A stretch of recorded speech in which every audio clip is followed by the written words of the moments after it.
Hola, ¿qué tal? ¿Cómo está mi amada iglesia Ágape, amor que transforma? Amigos que nos ven y que se conectan con nosotros y que han estado al pendiente de estas transmisiones de nuestras lecciones para el crecimiento espiritual, ya sea por Facebook, ¿verdad? Nuestra página Ágape, amor que transforma, o nuestro perfil Ágape Ágape, y también por YouTube, que han estado ahí al pendiente. Muchas gracias.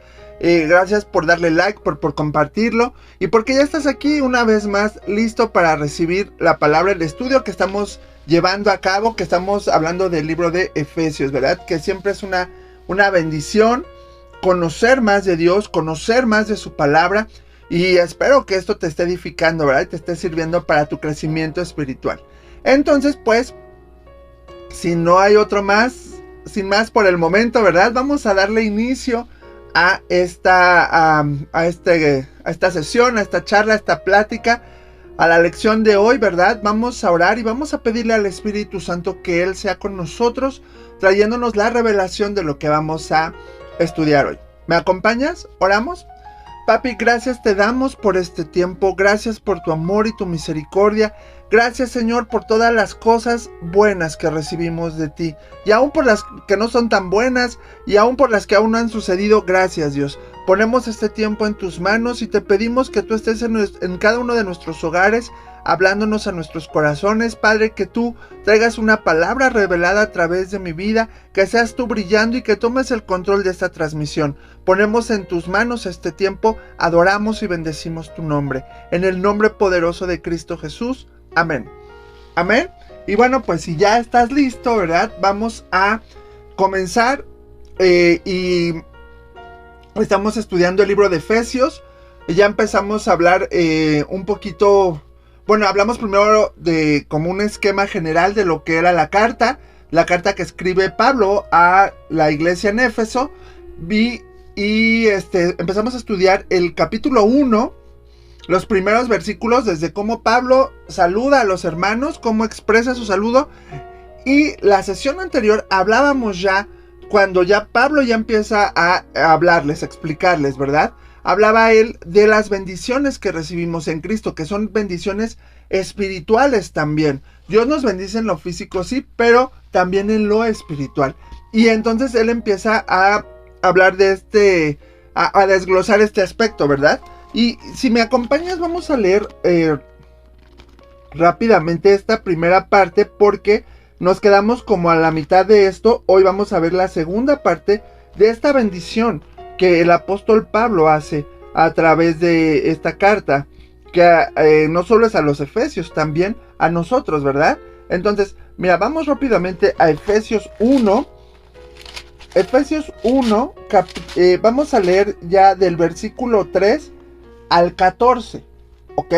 Vamos a leerlo juntos y ya de ahí vamos a estudiar y te voy a explicar lo que ya vimos y lo que vamos a ver hoy. Entonces dice: bendito sea el Dios y Padre de nuestro Señor Jesucristo, que nos bendijo con toda bendición espiritual en los lugares celestiales, según nos escogió en Él antes de la fundación del mundo, para que fuésemos santos y sin mancha delante de Él, en amor, habiéndonos predestinado para ser adoptados hijos suyos por medio de Jesucristo, según el puro afecto de su voluntad, para alabanza de la gloria de su gracia, con la cual nos hizo aceptos en el amado, en quien tenemos redención por su sangre, el perdón de pecados, según las riquezas de su gracia, que hizo sobreabundar para con nosotros en toda sabiduría e inteligencia, dándonos a conocer el misterio de su voluntad, según su beneplácito, el cual se había propuesto en sí mismo, de reunir todas las cosas en Cristo, en la dispensación del cumplimiento de los tiempos, así las que están en los cielos como las que están en la tierra. En Él asimismo tuvimos herencia, habiendo sido predestinados conforme al propósito del que hace todas las cosas según el designio de su voluntad, a fin de que seamos para alabanza de su gloria, nosotros los que primeramente esperábamos en Cristo. En Él también vosotros, habiendo oído la palabra de verdad, el evangelio de vuestra salvación, y habiendo creído en Él, fuisteis sellados con el Espíritu Santo de la promesa, que es las arras de nuestra herencia, hasta la redención de la posesión adquirida, para alabanza de su gloria. ¡Wow! Qué interesante, ¿verdad? La verdad, todo lo que Pablo les está explicando a los efesios es Es a lo mejor algo hasta difícil de entender, pero ahorita que lo vayamos escudriñando, te vas a dar cuenta cuántas bendiciones y cuántas cosas Dios da y hace para cada uno de nosotros, ¿verdad? Entonces ya vimos los primeros versículos del 3 al 6, este tipo de bendiciones, hablamos de la predestinación y entendemos algo, porque hoy vamos a hablar la segunda parte que tiene que ver con redención, revelación y herencia. Entonces, en Cristo siempre recibimos bendiciones. Las bendiciones que vienen de lo alto a nuestra vida son de carácter espiritual y se reflejan en el mundo físico que vivimos. El apóstol Pablo inicia su carta a la iglesia en Éfeso exaltando el nombre de Dios y reconociendo las bendiciones espirituales que recibimos de él, lo que ya hemos comentado. En la lección anterior vimos cómo en este pasaje Pablo agrupó en 4 grupos o en 4 puntos principales algunas de estas bendiciones, iniciando con la predestinación, que eso lo hablamos la sesión anterior, la predestinación, que ha sido un tema de polémica y que algo que todavía no han querido, que todos los estudiosos de la palabra todavía no han llegado como a ese punto, ¿verdad? Pero aquí podemos entender algo sencillo como repaso de lo que vimos la lección anterior. Dios nos bendijo según nos escogió según nos predestinó según su amor y nos amó según el puro afecto de su voluntad, lo cual se traduce en una palabra, gracia. Por esa gracia Él nos ha amado, Él nos predestinó, Él nos conoce desde antes de la fundación del mundo. Y Él conoce nuestro futuro y nos ha dado esa capacidad de decidir y de escoger qué es lo que queremos para nuestra vida. Si queremos el bien o el mal, la bendición o la maldición, la vida eterna o la muerte eterna, ¿sabes? Eso es parte de lo que Dios quiere para nosotros. Entonces, ya hablamos de la predestinación. Y Dios no quiere que nadie se pierda, sino que todos procedamos al arrepentimiento. Entonces, hablando de estas 4 bendiciones espirituales, de estos 4 grupos, que ya vimos el primero, hoy vamos a estudiar los otros 3 y vamos a entender a qué se refiere todo esto, ¿verdad? Entonces, a continuación veremos las siguientes bendiciones a las que hace referencia el apóstol. La primera es redención. En los versículos 6b y 7 dice: con lo cual nos hizo aceptos en el amado, en quien tenemos redención por su sangre, el perdón de pecados, según las riquezas de su gracia. ¿Ok? Entonces, redención viene de la palabra griega que es apolutrosis o lutrosis. Y significa volver a comprar pagando el precio del rescate. Ya hemos hablado mucho de la redención, ¿verdad? Es pagar por algo que era tuyo, lo perdiste, lo tienes que para volverlo a tener, lo tienes que pagar otra vez, ¿ok? Antiguamente se podía redimir de este modo una mercadería, un animal, una persona o un pueblo. Un esclavo podría ser liberado y salvado si alguien lo redimía pagando su precio. Si el esclavo pagaba el precio de su rescate, se convertía en un hombre libre, pero si otro pagaba su precio, pasaba a ser propiedad del que lo redimió. Los israelitas fueron redimidos por Dios de la esclavitud de Egipto, por eso fueron hechos el pueblo de su propiedad. También en Egipto, los primogénitos fueron redimidos de la muerte de Dios, fueron redimidos de la muerte por Dios, mediante la sangre de un cordero. Por eso, todo primogénito era consagrado a Dios. En sencillas palabras, y ahorita lo vamos a explicar más, Dios nos creó para ser de su propiedad, pero no para ser su propiedad como cualquier objeto, sino para ser sus hijos amados. Por causa del pecado, eso se perdió.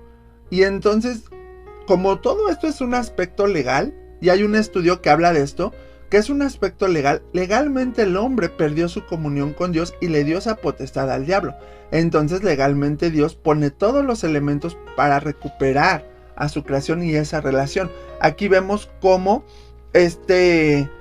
primero Dios escoge un pueblo para sí y lo redime de Egipto, ¿verdad? Antes de salir de Egipto ellos mataron un corderito y ellos comieron la carne de ese corderito, pero la sangre derramada, que era la que pusieron en las ventanas y en las puertas, era la que les salvaba la vida, ¿verdad? El borreguito dio la vida por ellos y así ellos podían salir de Egipto con vida, ¿verdad? Porque venía la muerte de los primogénitos. Y también ahí Dios mostró su poder y consagró a los primogénitos, tomando los primogénitos de Egipto, pagando ese precio, ¿sabes? Está muy interesante. Ya si profundizamos hay mucho más que hablar al tema. Pero, ¿qué podemos decir de la redención? La necesidad de la redención. El pecado del hombre tiene dos significados principales en la Biblia. El primero es rebelión y desobediencia ante la autoridad de Dios. El segundo viene de la palabra griega amartia, que es la palabra más frecuente que se emplea en este sentido y significa errar en el blanco. El pecado desvió al hombre del propósito de Dios al oponerse y rebelarse contra su autoridad y lo quitó del objetivo, es decir, del destino preestablecido por el Creador para él. Ahora, cada persona es responsable por su pecado y por lo tanto es culpable, porque peca conscientemente y en el ejercicio de su voluntad. Esto da como consecuencia la muerte y el juicio de Dios, que es lo que nos dice Romanos 3:23. Si ya está muy fácil, también estos son de los versículos clave cuando compartimos el Evangelio. Dice, porque por cuanto todos pecaron, están destituidos de la gloria de Dios. O sea, por el pecado todos estamos echados fuera de la gloria de Dios. Porque Adán nos heredó esa naturaleza de pecado, ya alejados de Dios, ¿sabes? Entonces, por eso era necesario la redención. Entonces, así, los seres humanos quedamos excluidos del plan y del propósito divino, expuestos a la perdición y a la condenación eterna, por lo que era evidente la necesidad de la redención, lo cual requería que mediara un redentor que evitara perdernos por la eternidad. Dios perdió su relación con el hombre por causa del pecado del hombre. Realmente es al revés, el hombre perdió su relación con Dios por el pecado. Pero eso también le trajo consecuencias al padre porque perdió a sus hijos, ¿verdad? Y la forma de recuperarlos es pagando un precio por ellos. Por eso era necesaria esa redención, para volverlos a tomar. Y ahorita vamos más para allá. Y entonces decíamos que esto requería de un redentor, ¿verdad? Para que este redentor pagara el precio. Él fuera quien pagara el precio. ¿Qué hablamos respecto al redentor? Entonces, Dios actuó según las riquezas de su gracia que hizo sobreabundar para con nosotros, que lo vemos en los versículos 7 y 8 que acabamos de leer, y envió a su amado y unigénito Hijo, en quien tenemos redención por su sangre, el perdón de los pecados. O sea, Cristo, para redimirnos, se hizo hombre, y habiendo vivido una vida santa y perfecta, cargó sobre su cuerpo nuestros pecados y culpas. Él padeció sobre la cruz muriendo en nuestro lugar, recibió nuestro castigo, quitó nuestra maldición, pagó nuestra deuda, murió por nuestra muerte. Jesús es el Cordero inmolado, el Cordero de la Pascua sacrificado por nosotros, quien voluntariamente derramó su sangre y dio su vida, y pagando un alto precio nos redimió y nos hizo el pueblo de su propiedad. Y nosotros en Cristo no solo somos hijos de Dios, también somos parte del pueblo, ¿sabes? La Biblia dice que sin derramamiento de sangre no hay perdón de pecados, porque la sangre representa la vida. La paga del pecado es muerte. Tú mereces morir por tus pecados. Pero ya para que ya no pase eso, porque si no, pues ¿quién sería salvo, verdad? En el Antiguo Testamento el borreguito era el que daba su vida y la sangre derramada era lo que subía delante de Dios, ese olor grato delante de Dios para perdonar el pecado del infractor, ¿verdad? Del culpable. Pero entonces, como eso también se empezó a hacer vano y una costumbre, así como, pues échate el borreguito y ya no pasa nada. Entonces, Dios manda a su Hijo. Y la sangre de Cristo, por cuanto Él obedeció y cumplió y se mantuvo firme y no cayó en tentación y no pecó, todo eso valió para ti, para mí, para tus pecados y mis pecados de todas las épocas, de todos los países, edades, costumbres, de todas las galaxias, de todo el mundo. Valió su sangre para perdonar nuestros pecados. Él ya dio la vida. Entonces tú ya no deberías morir, pero necesitas creer en esa obra que hizo Jesús. Y Jesús por eso fue el único que pudo reunir los requisitos del Redentor y él pagar el precio con su propia vida, con su propia sangre, ¿verdad? Por eso dice que él recibió nuestro castigo, que él murió en la cruz, pagó el precio, quitó nuestra maldición, pagó la deuda, murió por nosotros, por ese amor. Entonces, Ese es el punto principal, por lo cual somos redimidos por gracia. Nuestra redención ha sido por gracia. Gracia del griego charis o charis, que significa favor inmerecido. Pero aún siendo tan valiosa la palabra gracia, Pablo agrega las riquezas de su gracia que hizo sobreabundar para con nosotros. Nada merecíamos, solo condenación, pero Dios por su gracia proveyó un redentor, el amado.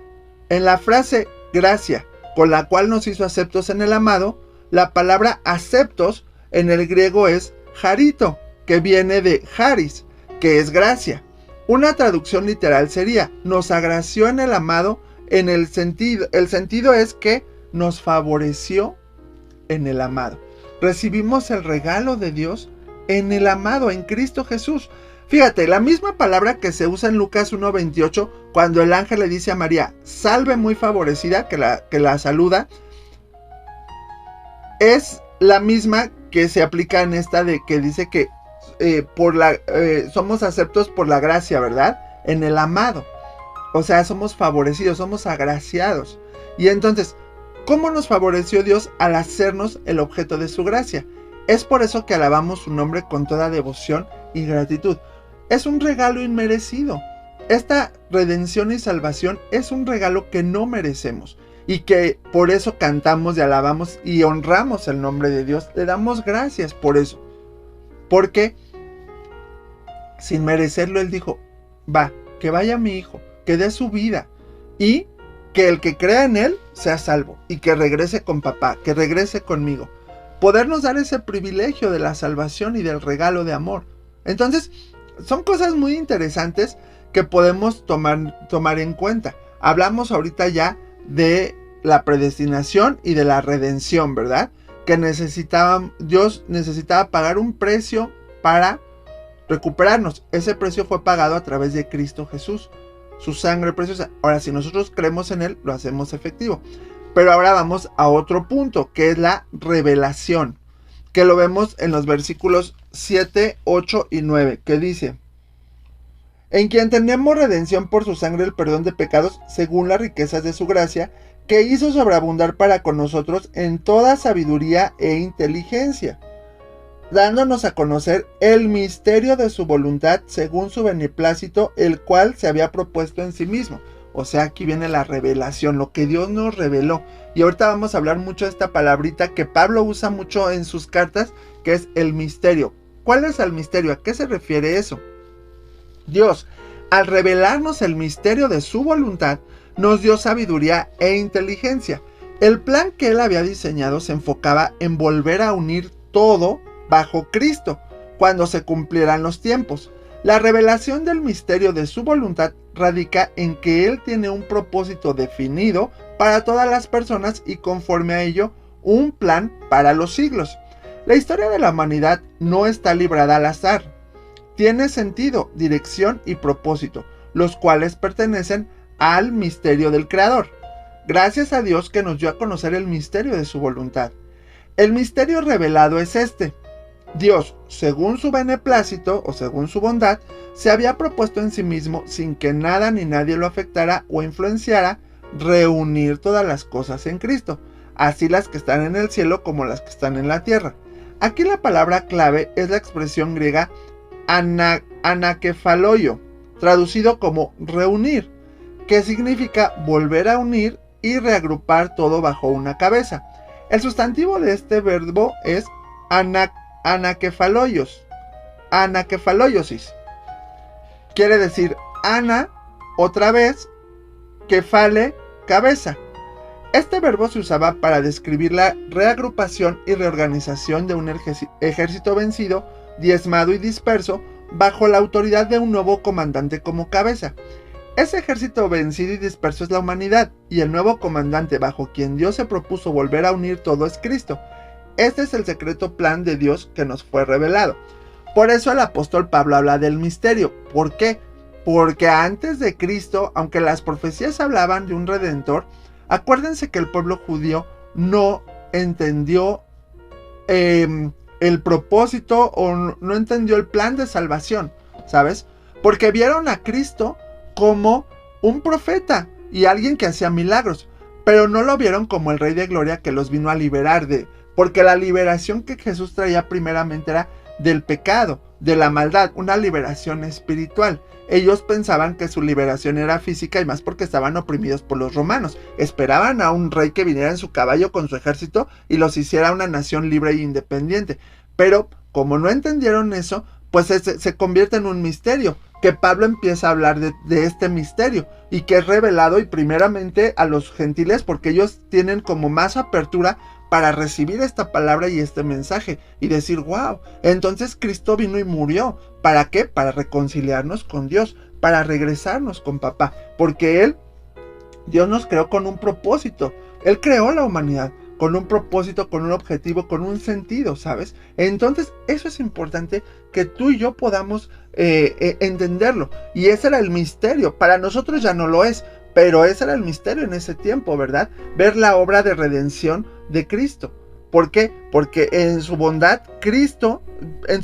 Dios mismo quiere unir todas las cosas en Cristo Jesús. Primeramente nosotros con Dios y luego los demás. Entonces, pero vamos a ver eso precisamente. ¿Qué es lo que hay que volver a unir? Existen dos aspectos relacionados al tema. En primer lugar, en el huerto del Edén, el pecado trajo muerte espiritual, que significa separación del hombre con su creador, lo cual sigue afectando a la humanidad hasta el día de hoy. El pecado también destruyó la unidad original del universo, que viene de la palabra uno. Enemistó a los hombres entre sí, engendrando odio, egoísmo, rebeldía, avaricia, pelea, envidia, asesinatos, infidelidad, robo, fornicación, divorcio, etc. La historia de la humanidad y el estado de la sociedad actual son testimonios muy evidentes de cómo el pecado destruye y enfrenta a los hombres entre sí, provocando derramamiento de sangre, guerras, odios e injusticias. Así, el pecado destruyó la unidad del hombre con Dios y la unidad de los hombres entre sí. Y este es el plan y propósito de Satanás, sembrar muerte y división por medio del pecado. O sea, esta era la primera parte que tenía que unir a los hombres y unirlos con Dios, ¿verdad? Pero vamos al segundo punto. El siguiente aspecto se refiere a que Dios, en la plenitud de los tiempos, mandó a su Hijo a este mundo pecador para realizar por su gracia el plan redentor. Cristo llevó sobre sí el pecado de toda la humanidad, así como la maldición de las enfermedades, los odios, nuestra pecaminosa humanidad, o sea, el viejo hombre, y murió en la cruz. Y aquí lo vemos claramente en Hebreos 2,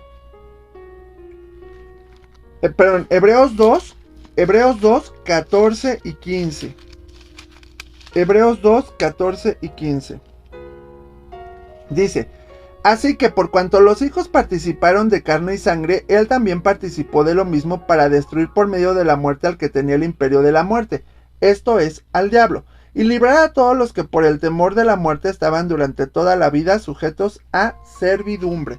O sea, que por eso Cristo mismo, para librarnos de la muerte, él participó de lo mismo, él vivió lo mismo que nosotros, ¿ok?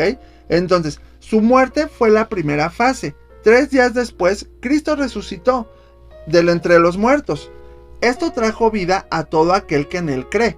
Esta bendición se esparce por la proclamación del Evangelio de Salvación en el poder del Espíritu Santo.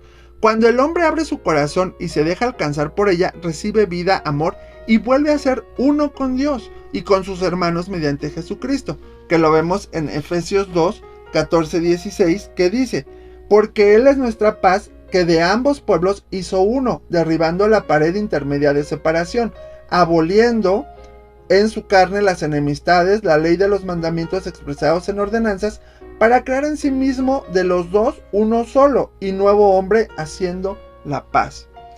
La iglesia es aquella parte de la humanidad que está en Cristo, siendo su cuerpo, está reconciliada con Dios y con sus hermanos. En Gálatas 3, 27 y 28 dice, porque todos los que han sido bautizados en Cristo, de Cristo están revestidos. Ya no hay judío ni griego, no hay esclavo ni libre, no hay varón ni mujer, porque todos ustedes son uno en Cristo Jesús. ¿Ok? Entonces, este es el propósito y el plan de Dios desde entonces, volver a unir a todos los hombres consigo mismo y entre sí. El único modo es bajo la cabeza del nuevo comandante, que es su Hijo Jesucristo. Esta revelación es el fundamento que usa Pablo para combatir toda división potencial en la iglesia entre los cristianos de origen judío y los cristianos de origen gentil, y es la base para combatir toda división en la iglesia actual. Dios ya ha revelado su palabra, el misterio de su voluntad, por lo cual proclamamos que la iglesia de Cristo es una. Cualquier división en ella es inadmisible y atenta contra el propósito eterno de Dios, porque uno de los principales planes del diablo es dividir, ¿sabes? Sembrar duda y dividir. Y entonces nosotros tenemos que cuidarnos en eso, porque ¿quién nos une? Cristo. Tú y yo estamos unidos a través de Cristo. Es triste que entre aún en las iglesias haya divisiones y diferentes formas de ver el evangelio, ¿verdad?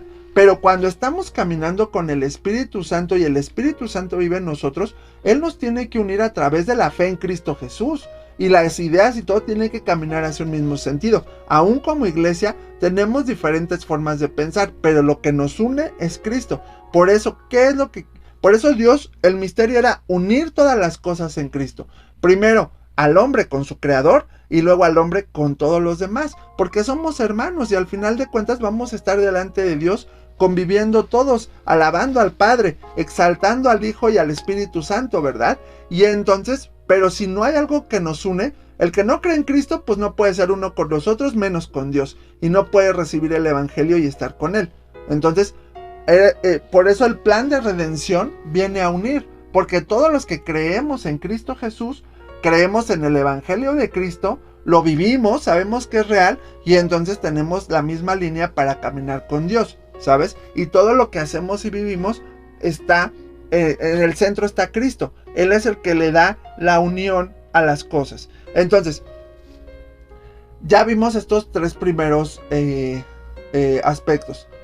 Predestinación, redención y revelación.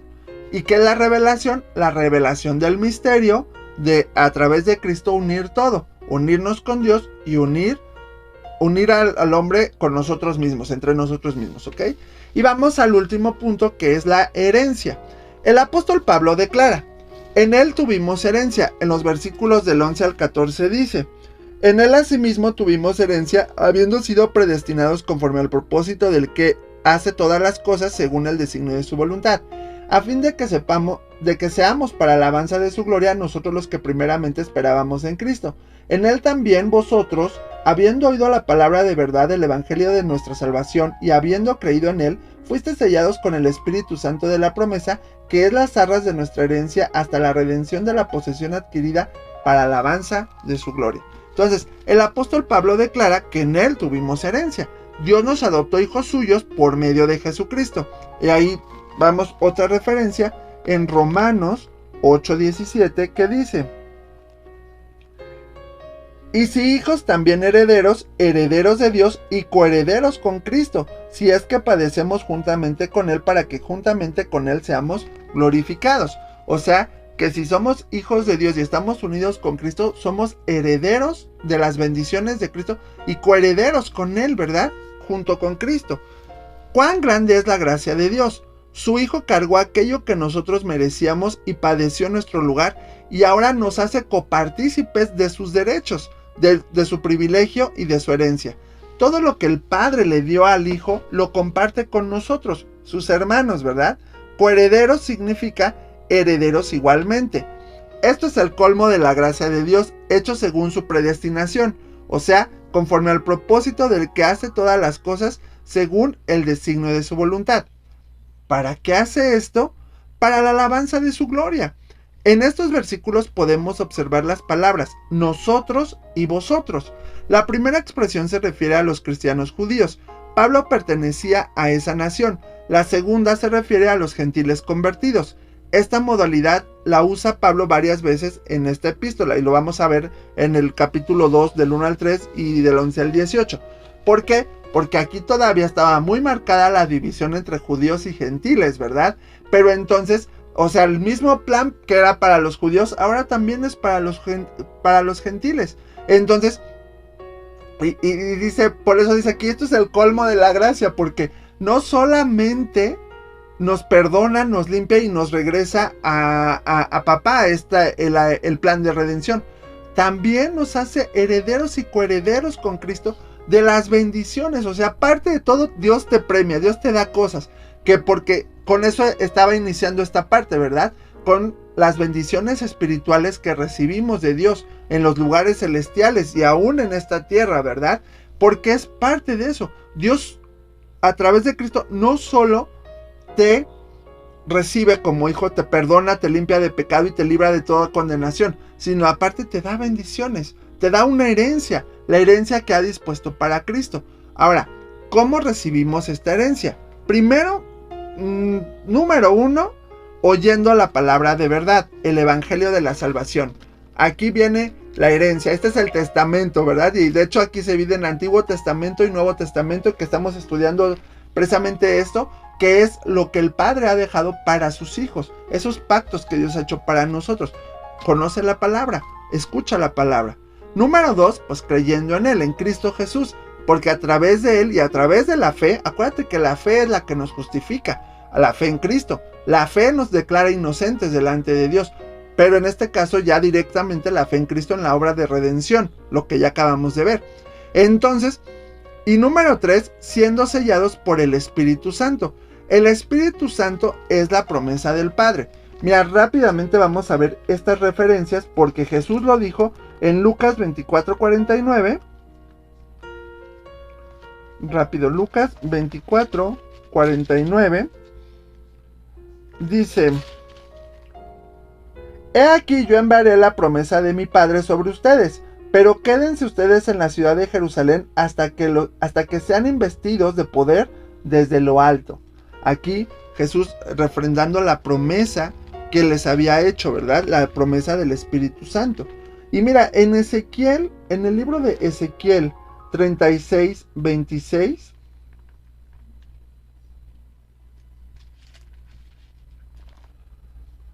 dice: les daré un corazón nuevo y pondré espíritu nuevo dentro de ustedes, y quitaré de su carne el corazón de piedra y les daré un corazón de carne, y pondré dentro de ustedes mi espíritu, y haré que anden en mis estatutos y guarden mis preceptos y los pongan por obra. Es parte de esta promesa, ¿verdad? Que también la refrenda en Ezequiel.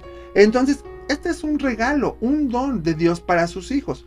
Y en Hechos 2:38 vemos cómo se empieza a cumplir esta situación, ¿verdad? En Hechos 2:38, que dice: Pedro les dijo: arrepiéntanse y bautícense cada uno de ustedes en el nombre de Jesucristo para perdón de los pecados y recibirán el don del Espíritu Santo, ese regalo precioso que recibimos en el Espíritu Santo. Y entonces, no es por nuestros méritos. Podemos ver en Hechos 19, rápidamente del 1 al 7, cómo la iglesia en Éfeso lo recibió. Miren, aconteció que entre tanto Apolos estaba en Corinto y Pablo, después de recorrer las regiones superiores, vino a Éfeso y hallando a ciertos discípulos les dijo: ¿recibieron el Espíritu Santo cuando creyeron? Ellos le dijeron: ni siquiera hemos oído si hay Espíritu Santo. Entonces dijo: ¿en qué pues fueron bautizados? Ellos dijeron: en el bautismo de Juan. Dijo Pablo: Juan bautizó con bautismo de arrepentimiento, diciendo al pueblo que creyesen en aquel que vendría después de él, esto es, en Jesús el Cristo. Cuando oyeron esto, fueron bautizados en el nombre del Señor Jesús, y habiendo impuesto Pablo las manos, vino sobre ellos el Espíritu Santo, y hablaban en lenguas y profetizaban. Eran todos unos 12 hombres. Aquí vemos cómo estos hombres en Éfeso fueron llenos del Espíritu Santo, cómo la iglesia fue llena del Espíritu. Entonces, el sello con el cual Dios nos sella para confirmar que somos de su propiedad es las arras de nuestra herencia, la garantía, el anticipo, la primera parte que recibimos, hasta la redención de la posesión adquirida. En el futuro recibiremos la posesión completa de la herencia que Cristo recuperó para nosotros en la cruz. Cuando Cristo vuelva, recibiremos un cuerpo glorificado, igual a su cuerpo resucitado, y recibiremos la plena posesión de nuestra herencia para la alabanza de su gloria.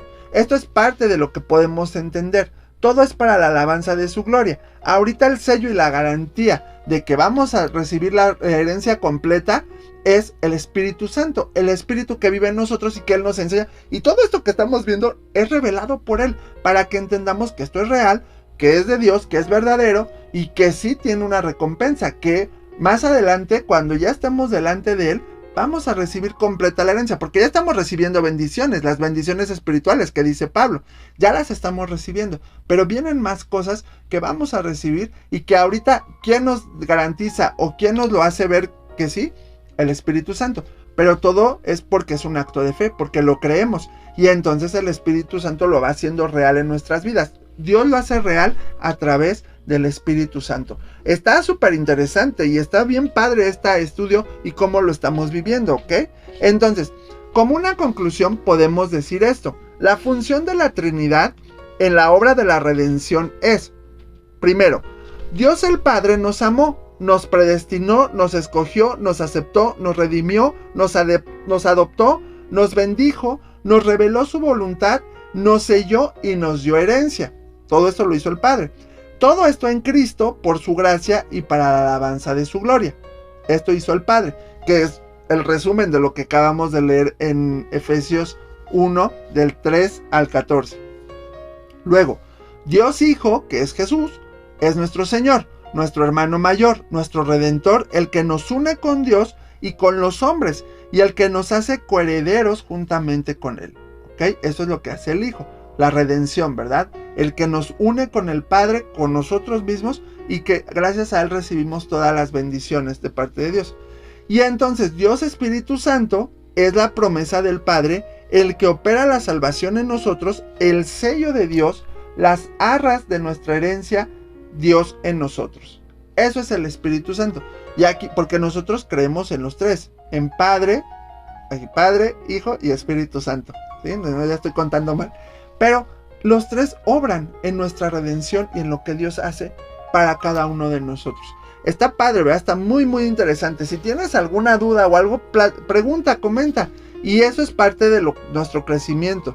Y que lo podamos entender, porque todo esto es parte de un plan perfecto y que Pablo lo está explicando a los Efesios.